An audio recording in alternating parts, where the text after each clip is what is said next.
Moving back over to Brett Lawler at Home Team Inspection, Anne Marie sent us an email. She was looking at some homes with her agent and noticed that were a number of areas where it looked like putty had been put on wood and then quickly painted. And when she touched one of those areas, the wood, or what appeared to be wood or putty, collapsed, leaving a hole. And she is wondering what was going on and what should she do about a home like that? Should she walk away? Well, that's a good question. A lot of stuff gets repaired. As pictures come down, as different things, maybe televisions that were, hanging on walls.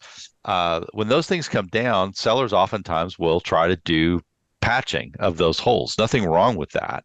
And certainly covering them up and repainting them is common to the process of preparing a home for sale. I think it just depends on what it was that they were trying to cover up. If it was simply a hole in the wall and it just wasn't done very well, and she touched it and the little patch, fell through, which, can certainly happen, then it's just an easy fix. It's just, the seller needs to be alerted that hey, this hole opened up. But what caused it? Why was it there? Was it just something that was a repair of a picture? An anchor that was pulled out the wrong way, or were they trying to cover up, termite damage or carpenter ant damage? And we see that a lot on decks and things where people are, replacing, using wood putty and things to cover up holes where the carpenter bees were, and it looks different. Well, it's just how part of the process is to repair those things. It doesn't always look perfect, and some people are better at that kind of work, that repaired work,